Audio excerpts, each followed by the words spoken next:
Tonight, the Upper Skagit Tribe has taken a bold new stand, asking top Seattle officials for help. It follows what the tribe calls 100 years of cultural trauma at the hands of the city's public utility. For a century, Seattle City Light has operated 3 dams on the Skagit River to generate electricity.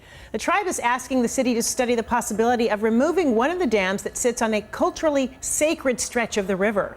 As Susanna Frame reports in her investigation, Skagit, River of Light and Loss, the Upper Skagit has taken out a billboard in downtown Seattle, directly asking the mayor and the city council to listen to their plea.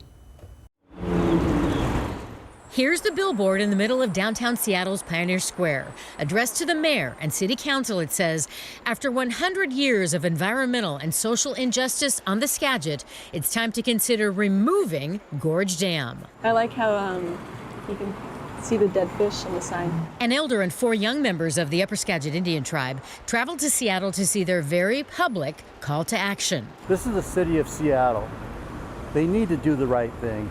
They need to support indigenous culture, indigenous rights. That's why we're here today. This is what's at the center of the controversy. Gorge Dam, located about 85 miles northeast of Seattle. It's one of 3 dams on the Skagit River. Seattle City Light operates to generate about 20% of the city's electricity. The tribe is asking the city to study the possibility of removing this dam, not the other 2. Anybody that comes here can see that this is wrong. To Tribal Policy Director Scott Schuyler and other members of the Upper Skagit, Gorge Dam causes the most harm. It's where the city removes and diverts the flowing river out of the riverbed in the exact location of the tribe's most sacred stretch of the Skagit, where they consider all life began. They call it the Valley of the Spirits. That's one of the reasons why they want to study, to see if the operation could work without Gorge Dam. It leaves an empty spot in our heart, my heart right now, that we can't reach agreement. You know, the tribe has done everything possible to get this study done. We just don't understand the reluctance. Gorge Dam also turns the river behind it into a reservoir, and that's flooded out Upper Skagit's spiritually significant sites that now sit underwater, damaged and inaccessible. It's inflicted cultural trauma on our people, knowing what has gone on up here. At times, the utility draws down the reservoir with consequences. After a drawdown in 2019, tribal biologists took photos of thousands of dead fish left behind, an image prominently featured on the billboard. According to the Upper Skagit, that's just one more way the dam and City Lights operations inflict pain on a small tribe with salmon at the center of its culture. The city leadership has always touted itself as being indigenous friendly, supported tribal rights, sovereignty, and tribal issues. And in this particular instance, they have failed to support the Upper Skagit tribe when they are in fact the purveyor of the harm. And not one city official that I can recall has ever stepped up and supported our tribe against the utility. And so it's really telling for us that where's everybody? Where are you folks? We're asking the same thing. Not one city council member nor Mayor Jenny Durkin responded to our repeated inquiries about the billboard and the tribe's direct appeal to them. At this point, is there any movement on considering studying the viability of Gorge Dam removal? At this point, no. My position and that of the city has not changed. Deborah Smith is the general manager and CEO of Seattle City Light. She says the utility is doing all it can to fix a ruptured relationship with the Upper Skagit. You should know, we're working hard with them to reestablish relationship, to be responsive to them around their cultural areas and items of cultural significance.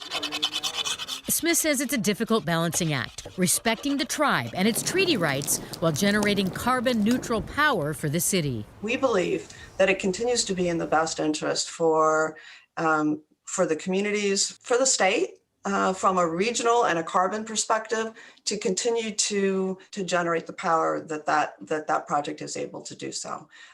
And even as I say that, I can certainly understand how, from a pure tribal perspective, that may not ring true. All those decades ago, when dam construction began on the Upper Skagit's ancestral lands, no one consulted the Native Americans. For a marginalized group trying to hang on to its culture, they say that's environmental racism. We didn't matter. We didn't matter. And that's environmental racism in my mind. Do you feel like you matter now? Not yet. Seattle's dams are getting relicensed by the federal government. And for the first 2 years of negotiations, the Upper Skagit didn't share details of their complex spiritual life, saying they've always been protective of their history and culture. But with no movement on a Gorge Dam removal study, the tribe says they were forced to open up. What they said today was that now that you know, they feel like the utility is participating in, quote, cultural genocide and a form of environmental racism. That now you're part of it. I mean, what is your reaction to that? Wow, that's a big one. Cultural genocide is a really serious expression, or that how my reaction to that is, well, oh my goodness. I certainly, that is certainly not our intent. The young tribal member on the billboard, Janelle Schuyler, says the message on display is simple. They're not giving up anytime soon. And we're glad that this billboard's up to help raise awareness and get the help we need and the justice we deserve. This is a fight that we're not going to be backing down from, and they're going to have to deal with us for a while.